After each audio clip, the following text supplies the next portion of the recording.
Hello students, welcome to the topic definite integration. We will continue problem based on properties of definite integral. This is your first question. Integration of sine square x with respect to x goes from pi by 6 to pi by 3. Let's see the solution. In solution, we'll consider the given integral as I goes from pi by 6 to pi by 3 sine square x with respect to dx. Let us consider this as equation 1. Now, students, once again the limits are pi by 6 to pi by 3, so I am applying the property number 5. By using this property number 5, that is, integration of f of x with respect to dx goes from a to b, it is equal to integration of f of a plus b minus x with respect to dx goes from a to b. In short, x can be written as lower limit plus upper limit minus x. So here, let us replace x by pi by 6 plus pi by 3 minus x. That is, x we have to replace it by pi by 6 plus pi by 3, that become pi by 2 minus x, right? So the step will be integration I goes from pi by 6 to pi by 3 sine square of pi by 2 minus x with respect to dx. Let us solve it further.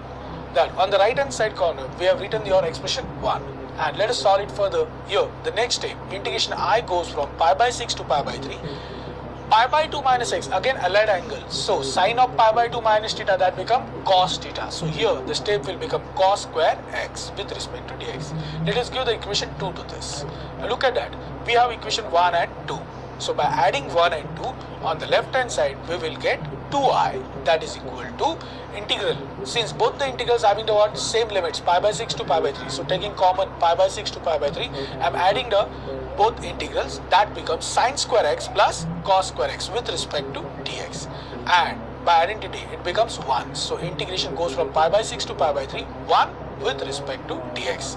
And what is the integration of 1? That is x. So the next step will be 2i, integration becomes x goes from pi by 6 to pi by 3. Let us solve it further. By fundamental principle, let us substitute the upper limit and lower limit. So it becomes pi by 3 minus pi by 6. So 2i is equal to pi by 6. That becomes I is equal to pi upon 12. That is your final answer. Let's see the next question. Here, the next question is integration of root x minus root of 3 minus x upon 1 plus root of x into 3 minus x with respect to dx goes from 1 to 2. Let's see the solution. We will consider the given integral as I. It goes from 1 to 2 root x minus root of 3 minus x upon 1 plus under root x into bracket 3 minus x with respect to dx. Now this integral we can split into two parts and we can write it as integration goes from 1 to 2 root x upon 1 plus root of x into 3 minus x minus root of 3 minus x upon 1 plus root of x into 3 minus x with respect to dx, right?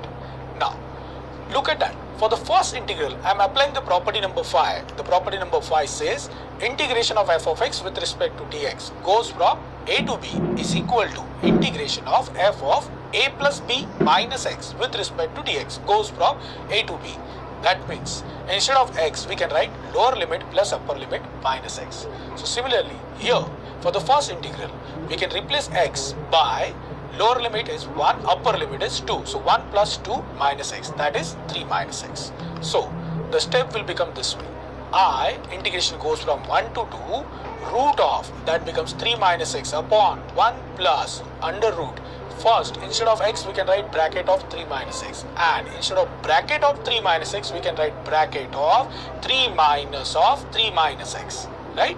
With respect to dx minus, now the second integral that goes from 1 to 2 root of 3 minus x upon 1 plus root of x into 3 minus x with respect to dx, right? Now let's see the next step. Here integration I goes from 1 to 2, that numerator root of 3 minus x will be as it is, but in denominator after solving we'll get 1 plus root of, look at that, first bracket 3 minus x will be as it is, but in the second bracket that 3 will get cancel, it will become x. So we can write it root of x into 3 minus x with respect to dx minus, see the second term, that is integration goes from 1 to 2 root of 3 minus x upon 1 plus root of x into 3 minus x with respect to dx. Look at that. The first integral and the second integral both are same. Both will get cancelled. And hence the value of I becomes 0. That will be your final answer. Thank you.